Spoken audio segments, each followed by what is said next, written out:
La canasta de amor. La canasta de amor, hermano, pero de amor, con amor, dígalo, la canasta de amor, ¿verdad? Acuérdese de traer algún elemento comestible, que esa canasta es una bendición para las familias de la iglesia. Amén. Vamos a pasar al pastor. Vamos a estar limpiando nuestro rostro y estamos sentados. Gracias te damos, Jesucristo, porque en esta mañana, en tu amor y misericordia, nos permitiste levantarnos con vida en este día. Estamos en este lugar para oír tu palabra, escuchar tu voz. Queremos que nos hable a través de la palabra, Señor. No nos guiamos por emoción, sino por la palabra. No por vista, sino por fe. Esa es tu palabra, Jesucristo. Quita de nosotros lo que no te agrada, Señor Jesús.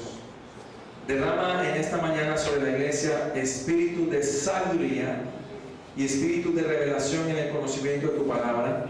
Que podamos entender las palabras que tú has traído para esta mañana.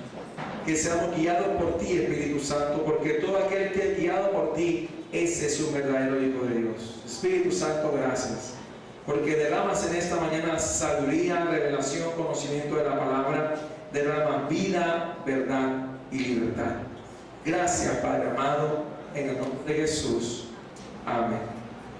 Vamos a ver nuestras Biblias en el libro de Hechos, capítulo 26, versículo 1 hasta el 29 es el texto que vamos a tomar. El texto central de esta mañana es Hechos capítulo 26, versículo 1 al 29, que vamos a leer todo ese fragmento de Biblia en esta mañana. Vamos a enfocarnos en este pasaje hermoso que Dios nos va a enseñar a través de toda la palabra. Amén. ¿Ya lo tenemos? Entonces Agripa dijo a Pablo: se te permite hablar por ti mismo. Pablo entonces, extendiendo la mano, comenzó así su defensa. En esta mañana la enseñanza tiene como título una conversión especial. Amén. Vamos a repetir para que no se nos olvide. Una conversión especial. Repítalo. Una conversión especial. Quiero que no se olvide el título en esta mañana. Vamos a hablar de un hombre singular en la Biblia llamado Pablo. Pablo, en el capítulo 26, es la segunda vez que es colocado frente a autoridades para defender la fe públicamente, pero en condición de capturado. Y en Hechos 26 es la defensa más avanzada, es decir, ya había avanzado mucho su juicio, y es el privilegio que Pablo le da, Dios le da a Pablo de presentar el Evangelio a autoridades legales romanas y judías. ¿Qué tanto estamos dispuestos a defender la causa del nombre de Jesucristo? En este momento hay países como Corea del Norte donde el Evangelio es ilegal. China popular tiene provincias donde bajo pena de muerte usted puede predicar el Evangelio, pero tiene que morirse. Hay regiones del mundo islámico donde hablar de Cristo es condenarse a muerte. En el contexto latinoamericano actualmente usted puede ir a cualquier lugar. Vaya a Bucaramanga, a Cali, a Medellín, a Bogotá, usted puede predicar el Evangelio ahora mismo. Pero por debajo hay una persecución. Ya está la persecución. No a la manera de Irak o de países asiáticos o árabes o comunistas, pero de una u otra forma sí hay persecución. Pero somos privilegiados porque no estamos bajo una dictadura o régimen actualmente como está Corea del Norte. Estamos en un país que es democrático, que aunque hay cosas que desconocemos porque el poder se ha centrado en unos pocos, Dios sigue siendo bueno para con Colombia. ¿Cuántos lo creen? Amén. Dice entonces Agripa, dijo a Pablo. ¿Quién era Agripa? En la Biblia hay dos Agripa. El primero está relacionado con uno de los Herodes, quien fue aquel que mató el ángel de Dios en Hechos 12. Esa es una Agripa diferente. Y este es Agripa II, en orden político. Quiere investigar este universal, entre a internet y busque el Agripa que habló el apóstol Pablo. Así que este Agripa es un Agripa que es el hijo de el Agripa primero. El nombre original del papá de este rey Agripa, el nombre del padre, era Marco Julio Agripa Herodes, es decir, el papá de él. O sea que Agripa II era bisnieto de Herodes el Grande. Tremendo la hegemonía que ellos mantenían como familia. Pero este Agripa, ¿por qué fue llamado para examinar a Pablo? Tiene que tener cualidades. Primero, a los 17 años fue declarado gobernador de Calcis, una región en el Líbano, a los 17 años. ¿Quién aquí ha sido gobernador a los 17 años en este lugar? Bien, este Agripa a los 21 años, escuche bien, fue declarado tetrarca de dos provincias, Traconite y Abilene, a los 21 años. Cuando se enfrentó a Pablo, ya era un hombre maduro, lleno de tanto poder, tanto en el mundo romano como en el mundo judío. Este hombre era experto, no es que sabía algo, era experto en todas las costumbres y asuntos de Israel, era experto en todos los temas religiosos de Israel. Este hombre fue criado bajo el sistema partidario romano. Y dice el Escritura Universal que en sus últimos días terminó siendo pretoriano en Roma. Es decir, que hizo una carrera política completa. Pero en esa ocasión fue llamado para examinar a un preso llamado Saulo de Tarso. Por eso dice que Agripa dijo a Pablo: se te permite hablar por ti mismo.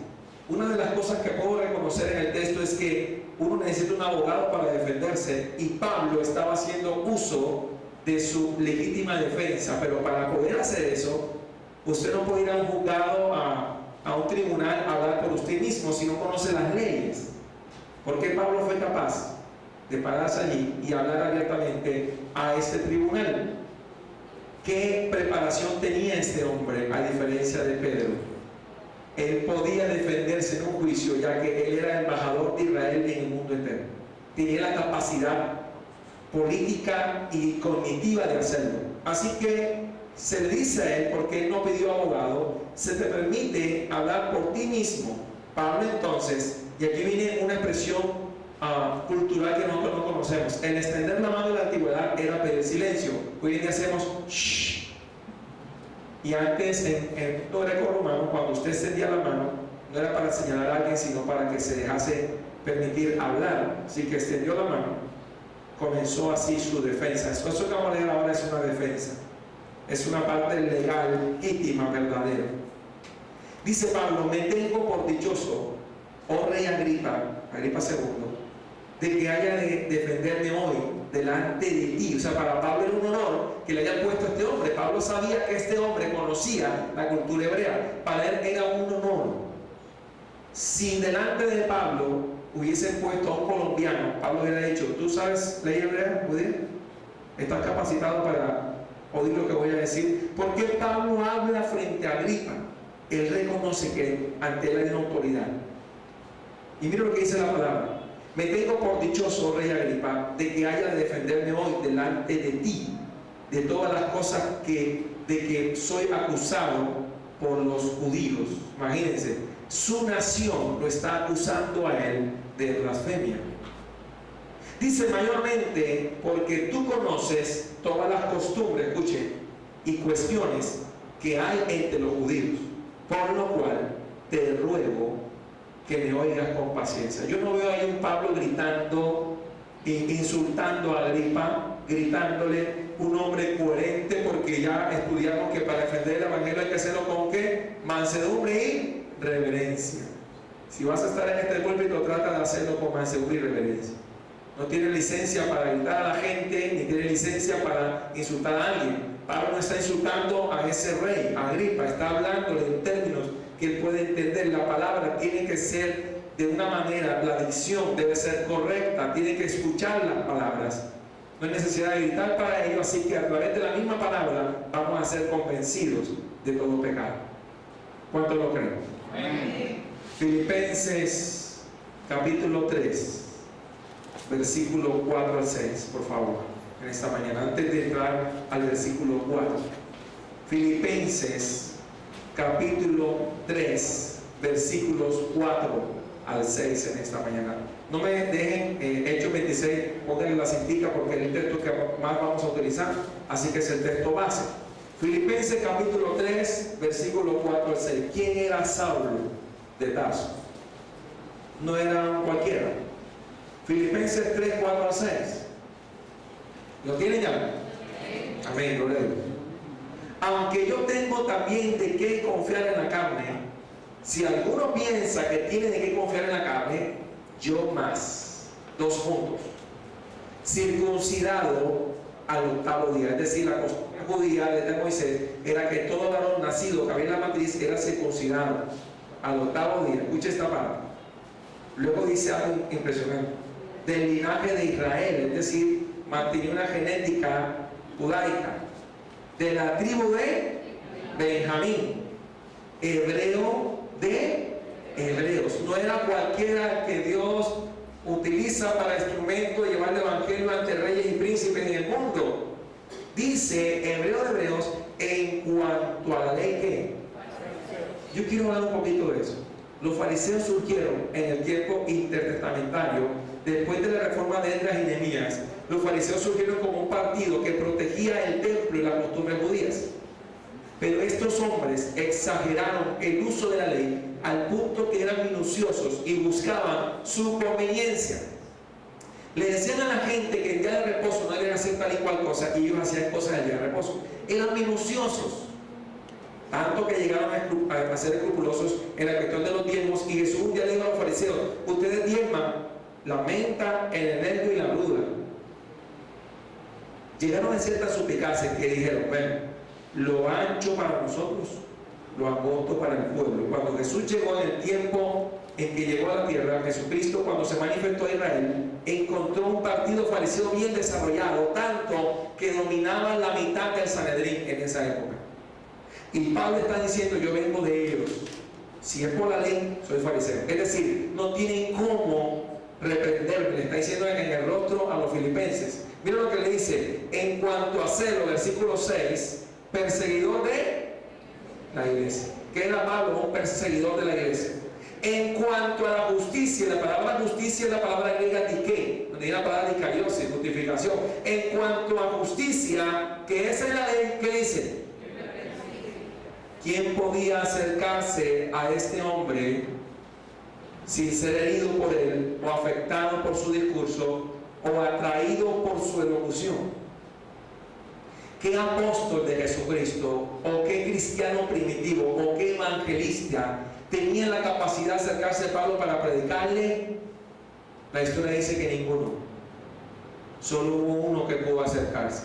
El primer muro que Pablo tenía a su alrededor era el muro religioso o de religiosidad.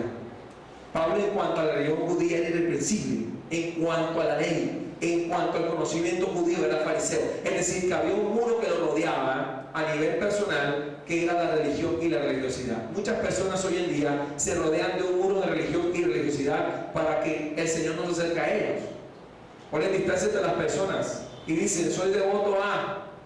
Pero lo que no sea Cristo es ídolo, es idolatría. Entonces Pablo pensaba que conocía al Señor y se rodea de un muro de religión y religiosidad, y entonces pone un muro que dice fariseo, irreprensible en la ley. En la justicia de la ley no puede tacharme. Nací hebreo de hebreos, hijo de la tribu de Benjamín, y además de eso, al octavo día me circuncidaron. Es un cerco, era impenetrable. Ningún cristiano primitivo pudo llegar a ese círculo, y no solo el único círculo que Pablo tenía. En Hechos 22:3, por favor, vamos a buscar Hechos 22:3. ¿Quién era Saulo en cuanto a la religión judía? Hechos capítulo 22, versículo 3. Vamos a salirnos de Hechos, un poquito atrás del 26. Hechos 22:3, por favor. Una conversión especial. La Biblia narra en estos capítulos una conversión especial. Hechos 22:3. Amén. Ya lo tenemos. Yo de cierto soy judío. Voy a ubicarlos en tiempo y espacio. En el tiempo de los patriarcas, desde Abraham hasta el tiempo casi llegando a la tierra prometida, eran conocidos como los hebreos. Los hebreos era el término más antiguo para el pueblo de Israel. Cuando Josué conquista la tierra y entra en Canaán, y vino el periodo de los jueces, posteriormente, cuando se establece la monarquía de Israel, se llamó israelitas. Desde el tiempo del primer rey de Israel, que fue Saúl, escuchen bien este dato, hasta antes de la caída contra el imperio babilónico, se llamaban los israelitas, el reino de Israel. Luego se le quitó el reino, se le quitó toda soberanía a Israel y quedaron como reyezuelos en una región peleada y dividida por la lucha de los ammoneos. Luego los romanos tomaron posición de ese territorio, y en el tiempo en que Jesús vino a la tierra, que nació de María, ¿se acuerdan? El ministerio público de los 30 años se llamó judíos, desde el tiempo intertestamentario. O sea que Pablo está ubicándonos quién era él, está diciendo quién era él en realidad. ¿Era quién? Yo de cierto soy, o sea, en la época en que me tocó vivir. Nacido en Tarso de Cilicia. El que no sabe la historia, no sabe que Tarso era una ciudad cosmopolita, era una ciudad de mucha cultura helenística, había cultura griega y romana, y también había sabiduría oriental en esa región. O sea que Tarso fue la cuna de mucha gente brillantes. Así que Pablo está diciendo, como decir hoy en día, nací en tal parte donde se enseña a nivel mundial, pero criado en esta ciudad. Escuche bien esta parte. Instruido, él fue instruido en Jerusalén, a los pies de quién. Y ese Gamaliel es un personaje especial que luego va a aparecer cuando los apóstoles hablan antes en la razón de Hechos que iban a ser puestos frente al Sanedrín, y Gamaliel dio un consejo con respecto al evangelio, que si era de Dios permanecería, si era de los hombres se acabaría. Tan sabio era Gamaliel que fue el maestro de Pablo, imagínense, el maestro de Saulo. O sea que Saulo tenía un maestro reconocido a nivel mundial. El mundo entero conocía que Gamaliel era el que guardaba la ordenanza judía. Escucha esta parte impresionante. Estrictamente, y Pablo, créanme que era estricto para todo, aún para el evangelismo era estricto. Era más estricto que nosotros. Nosotros tenemos que reconocer que tenemos muchas falencias en evangelismo, en predicación. Yo mismo, aunque en esta mañana el Espíritu Santo me está utilizando frente a Saulo, tenemos que ser muy humildes, porque dice estrictamente conforme a la ley de nuestros padres, celoso de Dios, como hoy lo sois todos vosotros. Es decir, nos está dando un perfil de ese hombre. ¿Quién era el hombre de Hechos 26? Pues vamos allá. Hechos 26, versículo 4. ¿Cómo comienza la narración? Mi vida. Repita usted mismo, mi vida. ¿Cómo es tu vida antes de Cristo y después de Cristo? ¿Cómo cambia eso? ¿Cómo eres transformado? Pablo no está hablando de la historieta escrita en un libro, ni de una revista cristiana, ni de la experiencia de otra persona. Pablo está diciendo, mi vida, pues, desde mi juventud, la cual desde el principio pasé en mi nación, permaneció en la soberanía de Israel, fue enseñado a esos principios sus padres, dice, en Jerusalén, la capital mundial del judaísmo. La conocen todos los judíos, es decir, que los que estaban escuchando a Pablo ahí en el juicio sabían que era verdad lo que le estaba diciendo, solamente que para poder acusarlo tenían que mentir. Los cuales también saben que yo desde el principio, si quieren identificarlo, conforme a la más rigurosa secta de nuestra religión, viví como. Volvemos al tema. Este hombre era muy meticuloso. En cuanto a la ley, era estricto. Nadie podía reprocharlo. Es como cuando Daniel quería buscar ocasión contra él, ¿se acuerdan? La única forma fue en cuanto a su ley, pero lo demás es irreprensible. La parte contable, la administración pública en Babilonia, Daniel fue un tremendo político, es decir, a nivel de estadística, y decían, por ahí no podemos meterle porque lo metí un buen testimonio. Das buen testimonio en tu empresa, en tu universidad, en tu colegio. Eres uno de los mejores, te destacas porque eres íntegro, porque no te copias, porque no mientes. Porque en cuanto a eso, a Daniel y a Pablo no se les podía juzgar. Así que ¿de qué manera pueden juzgar a Pablo si en cuanto a la ley y a la religión judía vivió fariseo? Ese muro religioso lo protegía de Pedro, de Juan, de Jacobo y de todo evangelista que se quisiera acercar a Pablo. ¿Por qué Dios tuvo que ir directamente a Saulo? ¿Por qué esta conversión es especial en la Biblia? Porque Dios quiere demostrar esta mañana que no hay muro que separe de su propósito eterno de las personas que Él va a alcanzar. Tú podrás levantar un muro de religiosidad, tú podrás decir que tienes una manda, o podrás decir que tienes un pacto, podrás decir que crees en fulano, en perencejo, ídolo, y Dios va a derribar esta mañana ese muro.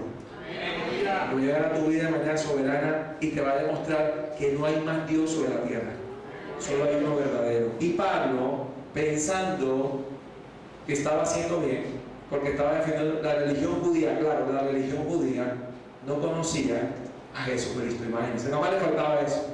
Hay gente que nada más le falta eso, no le falta nada hacer, solamente la salvación. Y yo conozco a Dios y he escuchado de Dios y yo sé, y uno le pregunta ¿quién es Jesucristo? Y dice, el que murió en la cruz.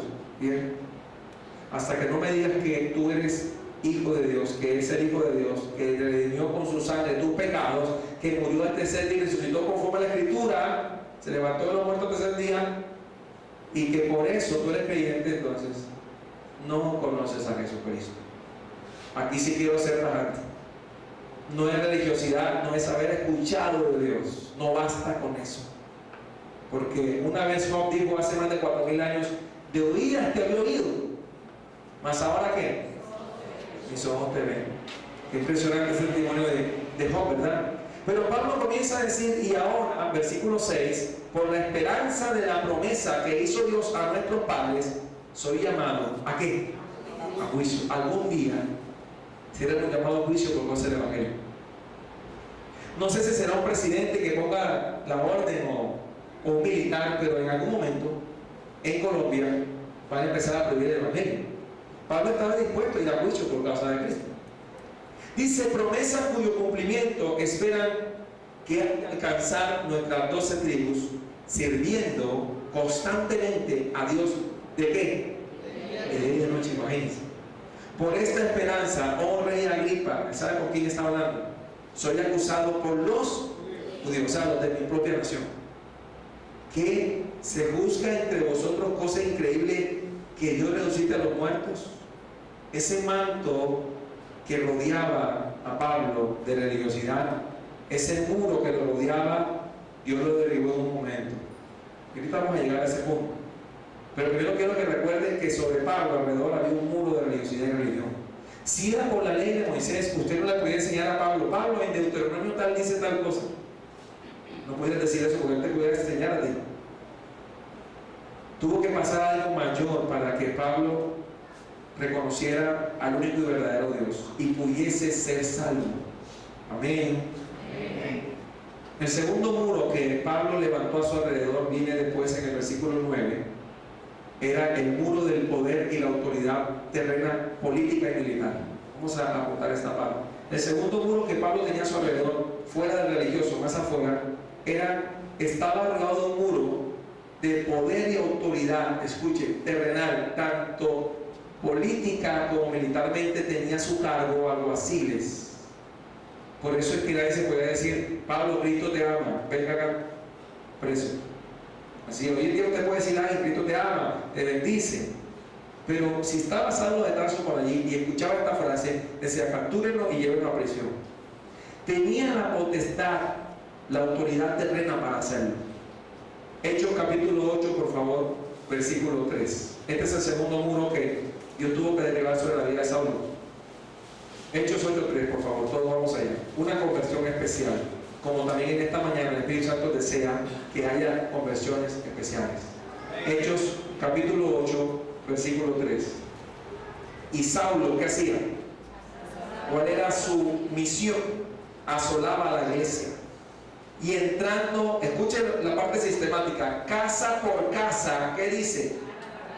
Arrastraba a hombres y a mujeres y los entregaba a él, pero no dice que él asesinaba. Yo quiero aclarar esta parte porque mucha gente ha predicado que Pablo era un sicario. No, Pablo no era un sicario. Pablo tenía gente a su cargo y cuando ahorita dice la narración, cuando lo mataban, él dio su voto, no manchó su mano de sangre. Después de esta parte, él asolaba a la iglesia, la perseguía sistemáticamente, pero la ejecución la hacía otro. Obviamente era el autor intelectual, material. Acabo esa parte porque Pablo dice, ahorita vamos a ver el contexto completo. Y Saulo asolaba a la iglesia y entrando casa por casa arrastraba a hombres y mujeres, arrastraba y los entregaba, se los daba a los alguaciles y así, a las autoridades necesarias para esa función. Pero él directamente no tenía la función de policía judicial de capturar, sino que él enviaba a la gente para que lo hiciera, aunque estaba supervisando personalmente ese trabajo e intentaba destruir la iglesia de Cristo. ¿Será que pudo? ¿Qué dice la palabra? Ni las puertas del Hades prevalecerán contra quién, ni siquiera Saulo de Tarso, ni siquiera él mismo. Y Dios hizo algo increíble con este hombre. Hechos 9, 1 al 2. Hechos 9, 1 al 2. Saulo, respirando aunque amenazas y muerte contra los discípulos del Señor, vino al sumo sacerdote. Escuche esta parte. Versículo 2. Y le pidió ¿qué? Legalidad, cartas, autoridad. Le pidió cartas, no son cualquier cartas, son cartas que tienen que tener autoridad, sello real o estatal o de autoridades ya establecidas. Cartas para las sinagogas de Damasco, a fin de que si hallase algunos hombres o mujeres de este camino, que fue el nombre original de los evangélicos, los trajese presos a qué. Pero en un momento dice que tiene que asesinarlos, ¿verdad? ¿Cierto? Vamos a seguir el relato. Volvemos otra vez a Hechos capítulo 22, versículo 4 al 5, por favor, para dar el contexto total de la historia. Hechos 22, 4 al 5, por favor. Ya lo tenemos. Perseguía yo este camino hasta la muerte, prendiendo y entregando en cárceles a hombres y a mujeres. Escuchen lo que dice el versículo 5. Como el sumo sacerdote también me es testigo. O sea, usted me lo había mandado, ¿se acuerdan? Cuando empieza un testigo en la Corte Suprema a darle, a señalar, ¿tú te acuerdas que estabas conmigo? ¿No recuerdas eso? Yo hacía ese trabajo tremendo, ¿eh? Como el sumo sacerdote también me es testigo, y todos los ancianos de quienes también recibí cartas para los hermanos, y fui a Damasco, ¿para qué? Para traer presos a Jerusalén también a los que estuviesen allí, para que fuesen ¿qué? Castigados.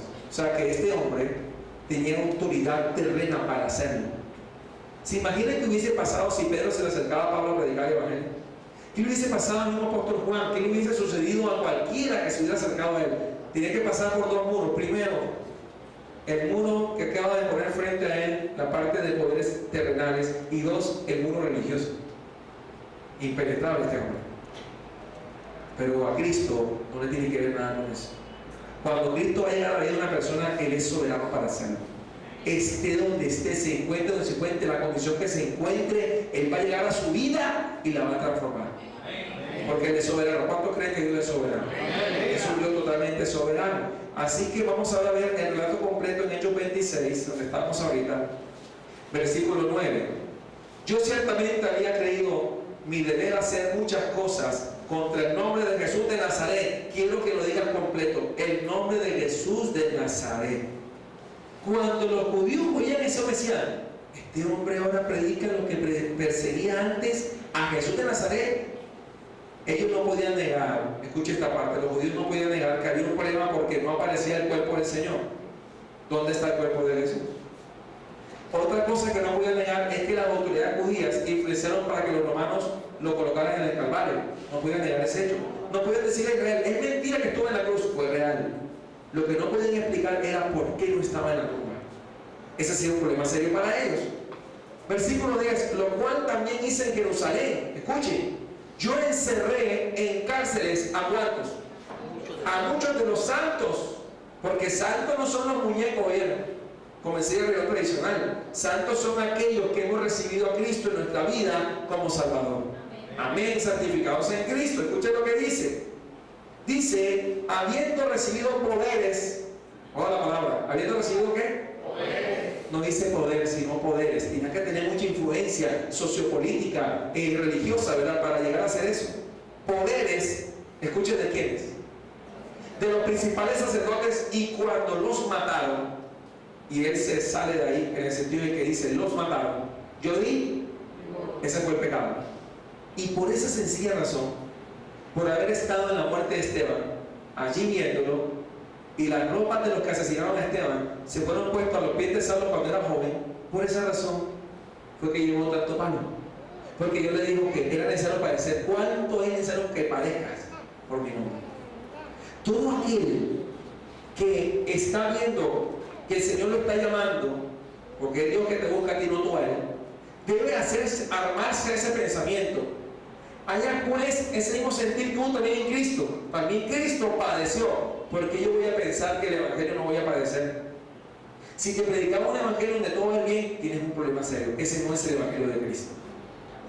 El verdadero Evangelio de Cristo es el que Pablo está enseñando aquí, porque a causa de todo eso, a pesar de que Dios lo llamó una vez especial del cielo, ¿quién no sabe que Pablo fue apaleado, latigado, preso, náufrago, despreciado en su propia nación?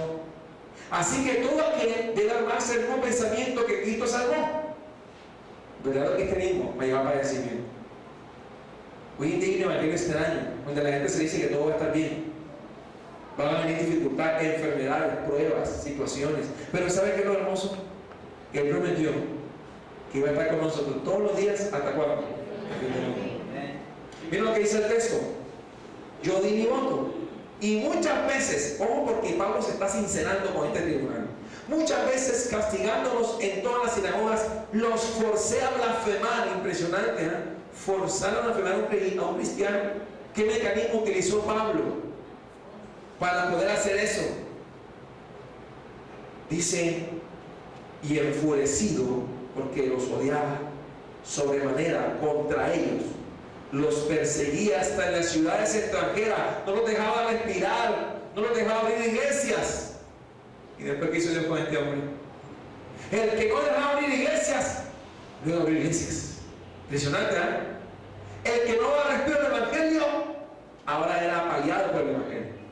Entonces Pablo está explicando con detalle al rey Agripa, que no es cualquiera, su conversión, pero esta vez es más amplia que lo que relata ya en Hechos 9 y Hechos 22. En Hechos 26 es la ampliación de este testimonio de Pablo. Así que ahora vamos a ver, ya vemos el muro de religión, religiosidad, el muro del poder y autoridad humana y terrenal, y hasta se puede decir militar porque había con él gente armada. Pero Dios no vale nada de eso para llegar a un corazón, a una vida, una conversión especial. Amén. Versículo 12. Dios va a derribar, antes de leer, los muros para el cumplimiento del propósito de Él. Si tu muro es el ser académico, te lo va a derribar.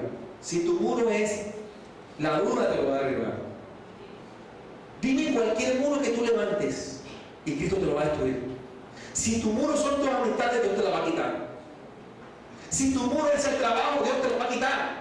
O sea, no hay nada que tú me digas que pueda contra Jesucristo. Si la fama es tu muro, te lo va a quitar. Porque si Él en su soberanía destinó que tú fueses de Él, miren el ejemplo de Saulo. ¿Quién iba a pensar que este perseguidor sistemático de la iglesia iba a ser un apóstol? Nadie se imaginaba eso. Ni el papá de Saulo, ni Gamaliel, ni el sumo sacerdote, ni el partido fariseo, ni ninguna autoridad podía atrever a decir, ¿será que este hombre un día va a predicar de Cristo? Hoy en día vemos gente que decimos, esa persona no tiene cara de pastor, no tiene que tener cara de nada. Porque aquí no vale las caras, ni los rostros, ni la forma, ni la estatus social. Aquí lo que vale es que Dios llame. Y cuando Dios llame, ¿qué tiene que hacer? Uno, obedecer, aunque no te guste. Yo decía que a mí no me gustaba el pastorado y aquí estoy. Yo decía que a mí no me gustaba predicar y aquí estoy. Ya viste que aquí hay un ejemplo de que no te puedes resistir al Señor. Solamente obedece. Amén. Amén. Dios va a derribar, repita conmigo, Dios va a derribar los muros para el cumplimiento de su propósito. Versículo 12. Ocupado en esto, ¿cuál es la ocupación de Pablo? Perseguir la iglesia. Ese era su oficio. Ocupado en esto, iba yo a Damasco, la capital hoy en una nación que se llama Siria, con poderes, vuelvo a repetir, y en comisión. Esta parte la entiende la gente que ha trabajado en la policía o en la parte militar o en la fuerza naval. Cuando usted lo comisiona, usted tiene que cumplir, ¿verdad? Vaya y traiga a fulano, un remiso. Van con el fusil, van a la casa y lo sacan. No estaba, no quiso abrir la puerta. Cuando un militar de la orden dice, hay un remiso allá metido en la ciudadela de tal parte, entre, no puede llegar. Un coronel no quiso venir. Ojo, una comisión era dada a Saulo y él iba a hacer lo posible por cumplirla. ¿Cuál era la comisión? Destruye la iglesia de Jesucristo, acaba con ese camino, acaba con ese movimiento extraño que está por allí, que unos pocos hay que se multiplican como plaga, acábalos. Esa era su misión. Los judíos, para los judíos Pablo era su hombre importante, era el adalid de su ejército, era lo mejor que tenía Israel para destruir la iglesia. Pablo era el prototipo. Los niños, los jóvenes decían, yo quiero ser como Saulo cuando crezca, el ejemplo a seguir de la nación judía. Pero qué diferente ahora se torna, porque ocupado en esto iba yo a Damasco con poderes en comisión de los principales sacerdotes, cuando a mediodía, ojo la hora, es importante el tiempo en la Biblia. ¿A qué hora dice ahí? Cuando el sol está en su cenit, en el punto más alto. En Barranquilla es caliente, ¿cierto? Ahora imagínense en esa parte desértica del mundo, el sol está en todo su esplendor. A mediodía el sol está afuera. Usted dice, uy. Así que a esa hora escuche lo que le pasa a Saulo. Oh rey, yendo por el camino, vi una ¿qué? Aquí donde todo el mundo decía, ¿este hombre está loco? Vi una luz del cielo, escucha bien, el sol estaba ahí, pero lo que vi era más fuerte. Una luz del cielo, dice, que sobrepasaba, ojo la palabra que usa Pablo en su relato, que sobrepasaba el resplandor del. ¿Usted cree que el sol es luminoso? Hemos visto en los videos acá a nivel de seminario, escuela bíblica, que el sol es pequeño comparado con otras estrellas del universo. Que hay estrellas 1600 veces más grandes que el sol. Pero aún así esas estrellas no son más grandes que Cristo. Y Pablo vio una luz que sobrepasaba la del sol. ¿Usted sabe qué hay que hacer para sobrepasar el sol? Salga allá afuera con un foco de 100 al mediodía. Intenta alumbrar. Ni aún un reflector de avión que usted ponga allá afuera, el sol lo apagará. Póngase a pensar qué fue lo que Saulo vio. Una luz del cielo que sobrepasaba el resplandor del sol, la cual, ojo esta parte biofísica, la cual me rodeó. Qué extraño, ¿no? Porque uno dice, la luz está allá, yo la veo ahí, y esta está acá.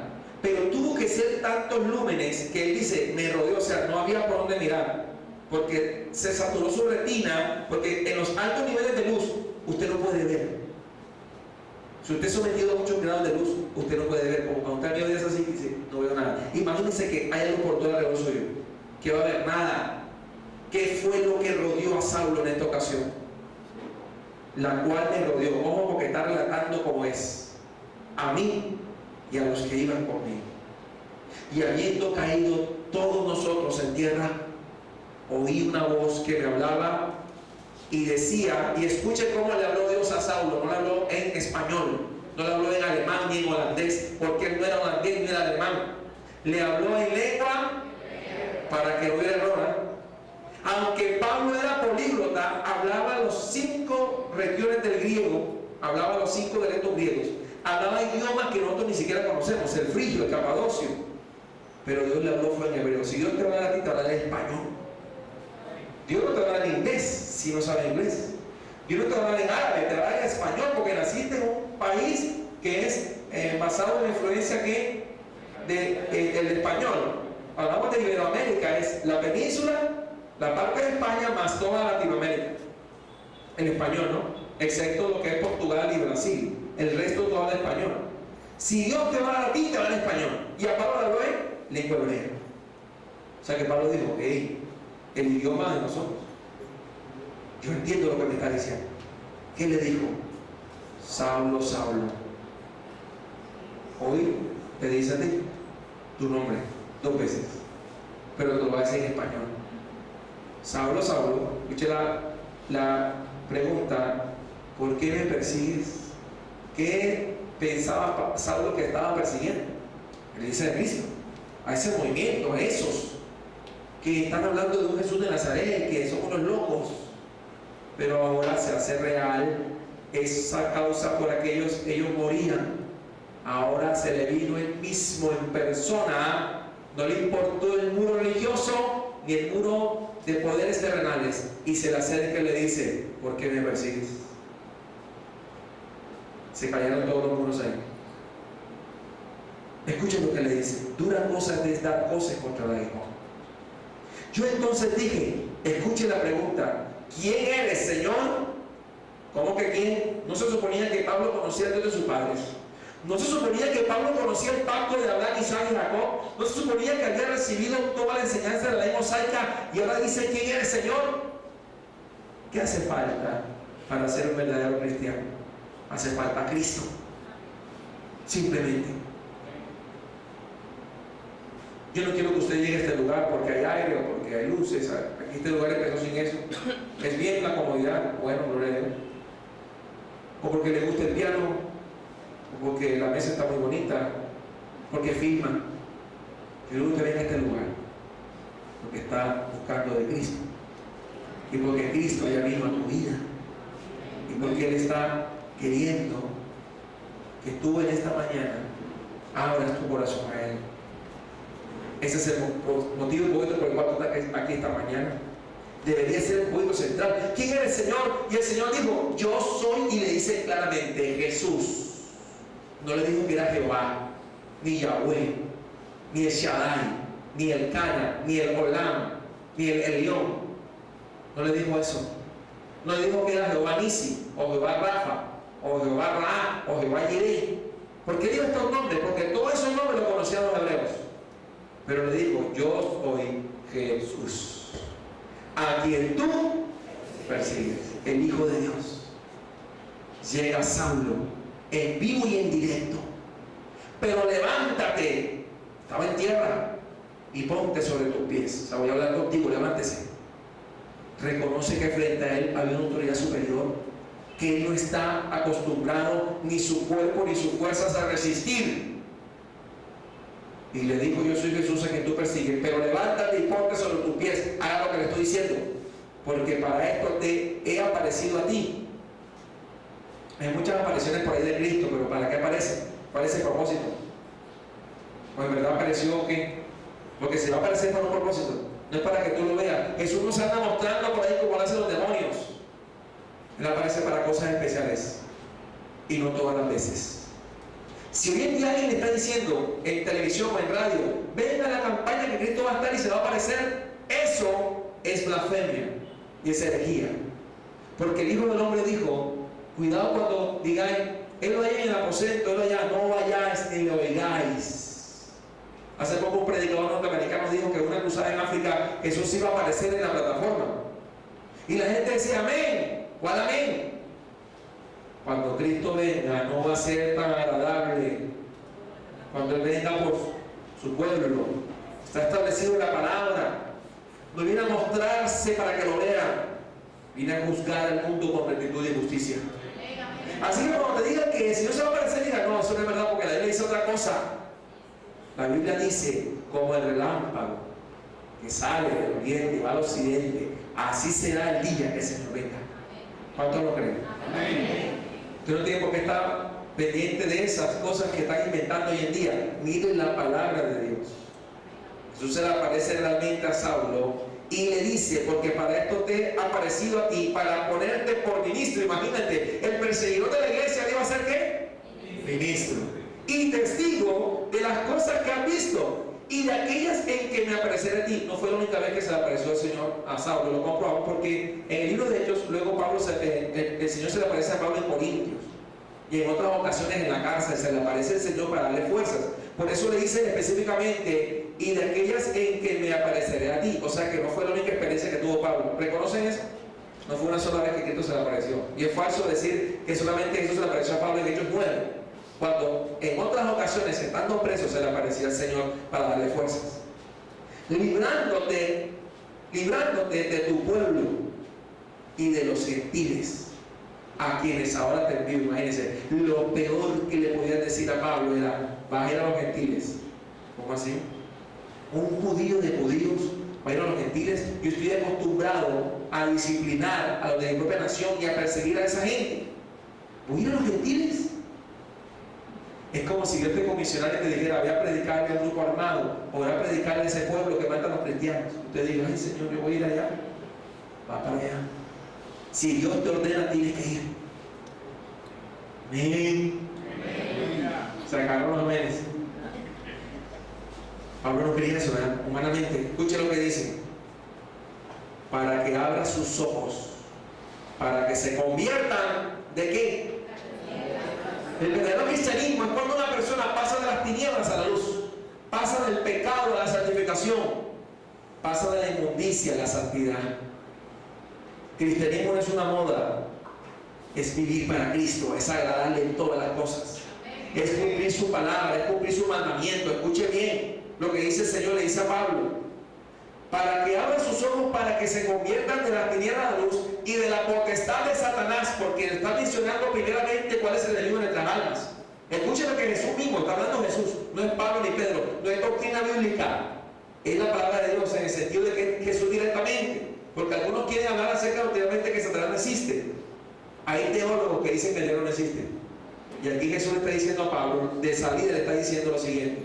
Escuchen lo que dice por revelación: y de la potestad de Satanás, ¿a quién? Entonces, no puedes estar con ambos. O estás con Satanás o estás con Cristo. Pero no puedes estar en la mitad. O esta parte, los dogmas humanos han creado la falsa idea de que no hay diablo. Si no hay Satanás, tampoco hay Cristo, porque él habló de él. Entonces Cristo estaba loco. Se habló del diablo. Y este tema no nos gusta cuando hablamos del diablo.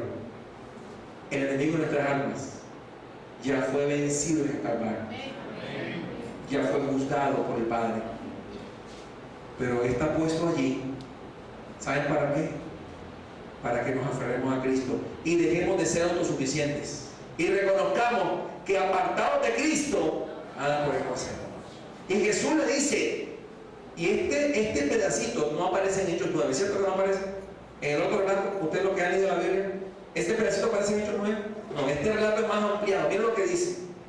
Dice: y de la potestad de Satanás a Dios, para que reciban por la fe que es en mí, hablando de Jesús, ¿qué van a recibir?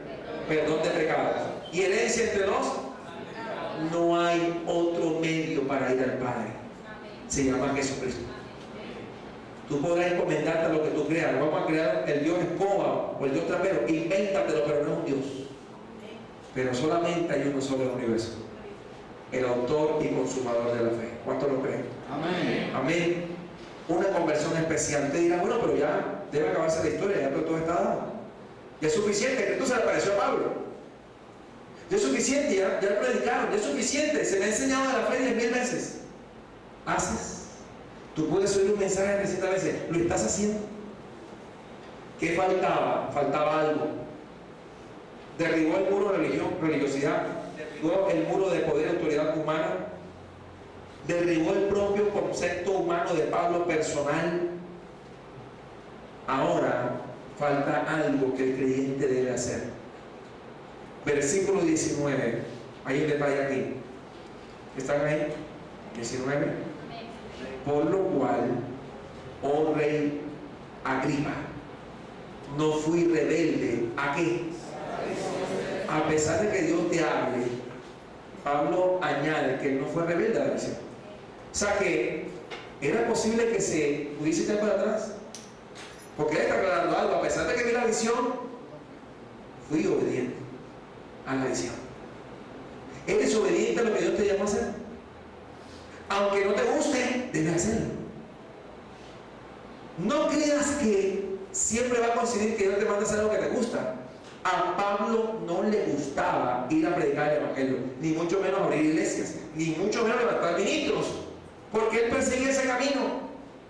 Ya ves que no coincide con tus gustos ni con tus deseos, porque es el deseo de Dios. Dios te va a hablar personalmente. Porque para un ministerio tú no puedes sospechar o dudar. Tienes que ser seguro que Dios te habló. Y si Dios te habló, ¿cuál es el siguiente paso? Pablo dijo: oh rey Agripa, no fui rebelde a la visión celestial, sino que anuncié primeramente ¿a quién? A los que están en Damasco y Jerusalén y por toda la tierra de Judea y a los gentiles que se arrepintiesen. Escucha esta parte en el cristianismo que es básico. Primero, usted no puede decir que es cristiano si no se ha arrepentido. ¿Cierto que no? ¿Qué contradicción? Que se arrepintiesen y se convirtiesen ¿a quién? Haciendo obras ¿qué? Obras dignas. Una vez que Cristo viene en tu vida, tiene que demostrarse que ahora estás en ti como por las obras dignas de arrepentimiento. Y aquí va de la mano. Aquí no te va de la mano de creer con las obras. Que dice Santiago: muéstrame tu fe por las obras. Si no, no hay fe verdadera. Has cambiado, has comenzado el proceso de hacer morir el tiro terrenal. Te estás despojando de las cosas que a Dios no le agradan. Estás pidiendo a Dios que te transforme y que saque de ti toda esa malicia y inmundicia que teníamos, porque si no reconocemos nuestro pecado, no reconocemos que antes de Cristo estábamos perdidos, no somos cristianos verdaderos. Si no hay un antes y un después. Porque lo está diciendo la Biblia, no soy yo. Arrepentimiento, habla el texto. Obras dignas de arrepentimiento. Por causa de esto los judíos, prendiéndome en el templo, intentaron matarme. Versículo 22. Pero habiendo recibido auxilio ¿de quién? ¿Quién ayudó a Pablo? Dios mismo. Persevero hasta el día de hoy. Perseverar, perseverar. La clave está en perseverar. Por eso Marcos 13:13 dice: mas el que persevera hasta el fin, este será salvo. Hay que perseverar. ¿Cuánto lo creen? Porque hay gente que dice: yo fui cristiano hace una semana, ¿y ahora qué? Yo fui cristiano hace años y Dios me usaba, ¿y ahora? ¿Qué eres ahora entonces? No eres nada. Hay que perseverar. Porque Pablo habla de la perseverancia. Escucha lo que dice Pablo. Habla de que perseveraba. Amén. Persevero hasta el día de hoy, dando testimonio ¿a quiénes? Pequeños y a grandes. No importa la edad ni la condición social, usted tiene que evangelizar. Pequeños y grandes, no diciendo nada fuera de las cosas que los profetas y Moisés dijeron que habían de suceder. Que el Cristo había de, y a muchos no les gusta esta parte, había de padecer. Y si Cristo padeció, ¿qué me va a pasar a mí? También voy a padecer. ¿Qué significa cristiano? Cristo pequeño. También un padecedor. Dice que el Cristo había de padecer y ser el primero ¿de qué? De la resurrección de los muertos, para anunciar luz al pueblo y a los gentiles. Miren ese pedacito y usted dirá: wow, ahora Pablo tiene el conocimiento de quién es verdaderamente Dios, porque ahora tiene al Hijo, y el que tiene al Hijo tiene al Padre. Y Pablo no tiene al Hijo. ¿Tienes al Hijo en esta mañana, iglesia? Medita lo que te acabo de preguntar. Dios es soberano, pero a pesar de ser soberano, también en Pablo estaba la responsabilidad humana, porque no fue rebelde a la visión. La soberanía de Dios se magnifica en ese versículo, por lo cual, como rey Agripa, no fui rebelde a la visión. La soberanía de Dios y la responsabilidad humana. Pablo tiene la responsabilidad de predicar el Evangelio. Él decía: ay de mí si no anunciar el Evangelio, ay de mí. Y si no, la comisión me ha sido dada. Es un comisionamiento de parte de Dios, que dijo en Mateo 24: por tanto, y nos toca ir. Nos toca ir por ellos. Hay que ir por ellos. Si no vamos por ellos, no vendrán. ¿Cuántos no creen? Amén. Porque Jesús no llamó a la gente de los cielos, sino que se bajó, vino y anunció el Evangelio. Dio ejemplo primero. Se despojó de su gloria para venir a caminar en esta tierra pecaminosa. Caminó entre los hombres y dio testimonio. Y no solamente dice que vinieron gente extranjera a buscarlo, si los fenicios, los griegos. Si Jesús hizo eso, ¿qué debo hacer yo? Por tanto, nos toca ir por ellos. En el barrio, en la cuadra, en el bus, en el paseo, aún en los paseos. Hay gente que se sienta al lado: hermano, tengo un problema, cuénteme. Ore por mí, evangeliza. Estás en la fila de un banco, a muchos hermanos aquí le ha pasado, estamos pagando algo y enseguida la gente se acerca, tengo un problema. Y entonces la gente dice, déjame llamar al pastor. No, predica usted. Hable de Cristo, evangelice, hágalo usted, sea responsable por el evangelio. Gane almas para Cristo. Permita que el Señor haga la obra, porque Él es el que trabaja en las almas. No es tu esfuerzo, tu elocuencia. Ay, es que yo no predico como el pastor Joel. No importa. Usted tiene el testimonio de Cristo, hable de Cristo. Y Él se va a encargar de transformar las almas. Entonces, mire que dice la palabra, habla de una conversión especial. Quiero terminar esta mañana con dos textos fundamentales para ser un cristiano verdadero. Hechos 4:12, por favor. Hechos 4:12. Y vamos buscando 1 Corintios 15:1. Hechos 4:12. Una conversión especial, dice la palabra. Hechos 4:12. Y en ningún otro hay salvación. Escuche la premisa. Y en ningún otro hay salvación. ¿Por qué será?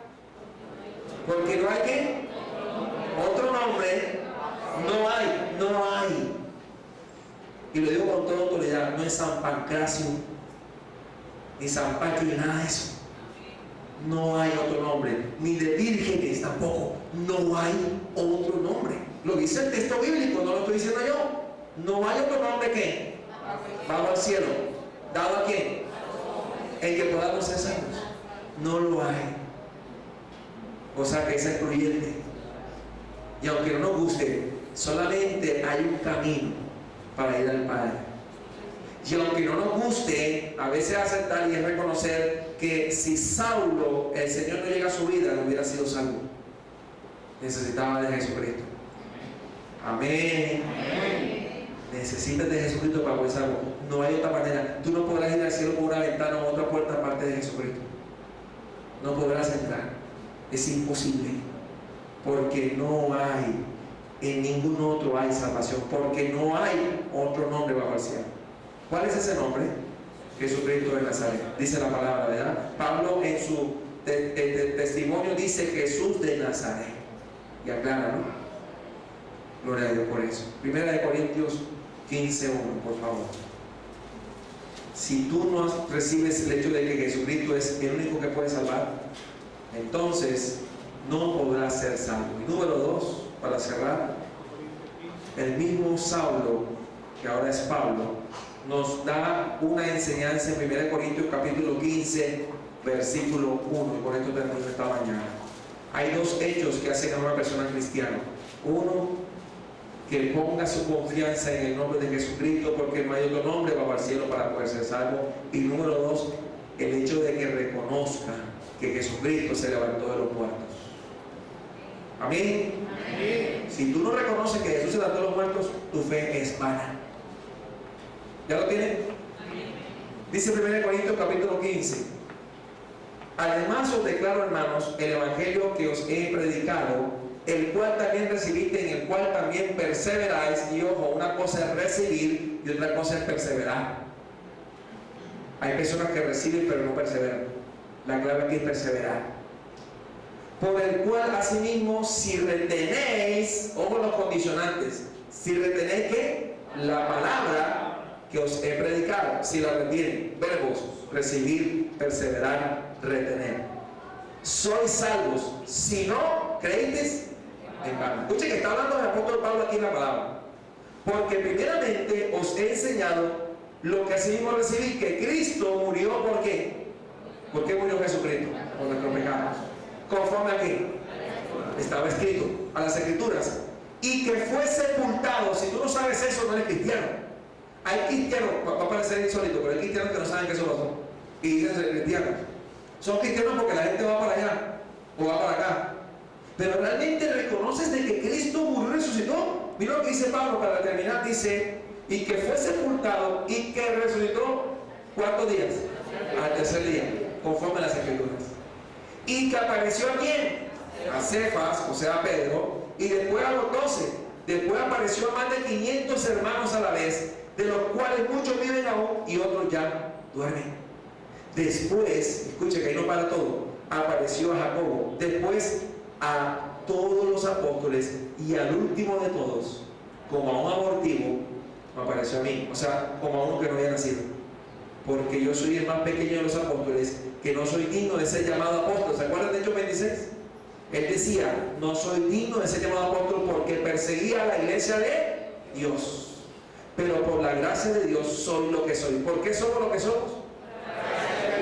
Y su gracia no ha sido en vano para conmigo. Antes, ahora mismo lo que dice Pablo, he trabajado más que, pero luego aclara, pero no yo, sino la gracia de Dios.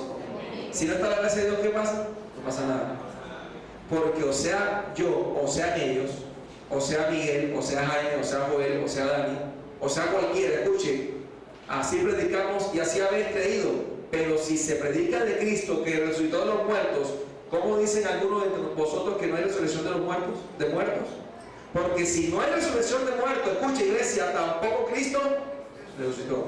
Y si Cristo no resucitó, escucha iglesia, van a entonces nuestra predicación, van a también nuestra fe. O sea que no bastaba con que Jesús predicara y hiciera milagros, faltaba algo. Se tenía que levantar entre los muertos. Y créeme, se levantó entre los muertos. Y ahora está a la derecha del Padre, a la espera de que se dé la orden para venir a la tierra. Eso es el cristianismo. Una conversión especial, la persona es llevada a reconocer de que ninguno hay salvación y de que Cristo se levantó de los muertos. Ponte de pie esta mañana. Hemos predicado la palabra como es. Ha sido oída por ti, por mí. Has escuchado el mensaje esta mañana.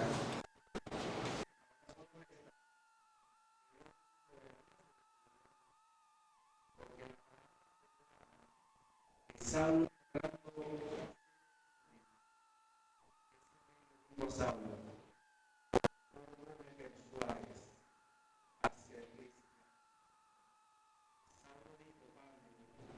Dios quiere y quisiera que por poco o por mucho,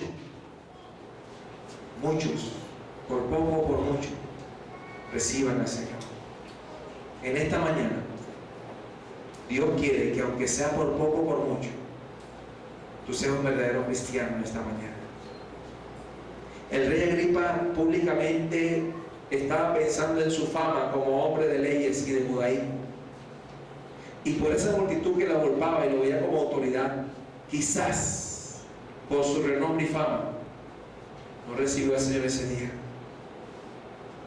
Hoy te digo a ti, el único camino al Padre es Cristo. No hay otro nombre, iglesia. Si has escuchado este mensaje esta mañana, coloca tu confianza en Jesucristo en este momento. Porque si el Señor hoy te ha puesto aquí para salvación, abrirá tu corazón para que Él entre a tu vida en este momento. Y por eso es necesario que dice la palabra en Juan 1:12, mas a todos los que le recibieron, a los que creen en su nombre, les dio la potestad de ser hechos hijos de Dios.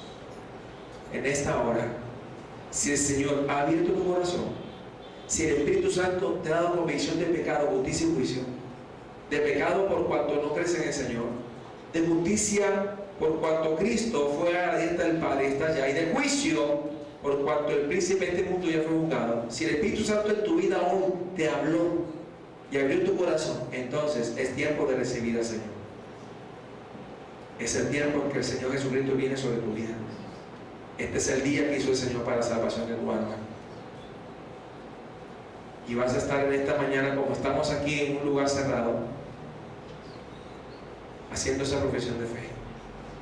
Si este mensaje y si el Espíritu Santo ha orado dentro de ti y te ha dado convicción y abrió tu corazón, entonces es el momento de decir: Señor Jesús, perdona todos mis pecados. Soy un pecador que necesito de tu salvación. Necesito de tu sangre preciosa que me limpia de todo pecado. Ayúdame, Jesucristo, porque eres tú en mí, es tu gracia en mí la que me va a ayudar a seguir siendo cristiano. Yo deseo hoy en mi corazón seguirte, Jesucristo. Me has dado convicción de pecado. Por eso en esta mañana yo te recibo en mi vida como mi Salvador. Tu palabra dice que mi nombre está escrito en los cielos, porque tú lo escribiste, Señor. Pero ayúdame a que no sea borrado de los cielos. Ayúdame a no blasfemar contra ti, a no cometer herejía ni apostasía. Guárdame de todo error. Y yo quiero en esta mañana, Jesucristo, que me limpie de todos mis pecados y lave mi maldad. Gracias, Jesucristo, porque fuiste a la cruz del Calvario, moriste y al tercer día te levantaste de los muertos, y ahora tienes un nombre que es sobre todo nombre. Amén. Padre, oramos por aquellos que en esta mañana tú abriste su corazón para oír esta palabra y que han sido alcanzados por ti, Jesucristo. Oramos por ellos. En tu soberanía lo colocaste en el lugar indicado, en el tiempo correcto, para este mensaje. Gracias porque somos vasos tuyos, somos instrumentos en tus manos. No somos nosotros, sino la gracia que tú has puesto en nosotros la que hace la obra. Ayúdanos, Jesucristo, a seguir adelante. Bendecimos las vidas que esta mañana te han recibido en esta mañana. Gracias por los corazones que abriste. Gracias porque tú trajiste, Señor, a toda criatura en esta mañana, en este lugar. Gracias te damos, Espíritu Santo, por esta mañana hermosa que nos regalas esta palabra. Una conversión especial, y fue la conversión de Saulo de Tarso, un hombre que tenía muros alrededor de él, se había rodeado de religiosidad y de poderes, pero que en tu propósito eterno tú lo alcanzaste a él para tu gloria. Instrumento útil te fue Saulo en la tierra. Yo deseo esta mañana ser instrumento útil en tus manos. Ayúdame a ser tu instrumento. Dígaselo al Señor Jesús. Ayúdame a ser tu instrumento para llevar tu nombre, no solamente ante personas, sino ante reyes y príncipes en la tierra, o ante dignatarios, o dirigentes políticos, o personas en eminencia, o rectores de universidad o de colegio, o quien quiera que sea que tenga autoridad, Cristo, a predicarle de ti, a testificar. No importa si me desprecian o me van a declarar digno de muerte. Llévame a esos lugares que tú has preparado para que yo vaya y anuncie tu gloria a las naciones. Ayúdame, Señor Jesús. Padre amado. Gracias por esta mañana. Gracias, Jesucristo. Gracias, Señor Jesús. Desde el fondo del mar, del más alto lugar, del más hondo abismo, te alabaré.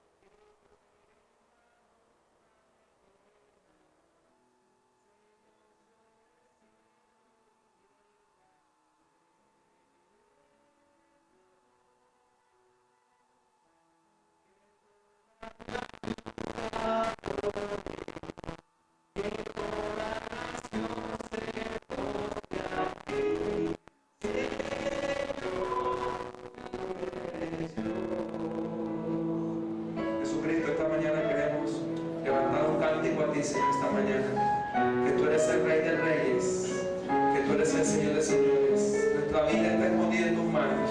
En ti y a ti se doblará toda rodilla y toda lengua confesará que Jesucristo es el Señor, para la gloria de Dios Padre. Desde el fondo del mar, del más alto lugar, del más hondo abismo, te alabaré.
Señor Jesús, llévanos con él a casa en esta mañana.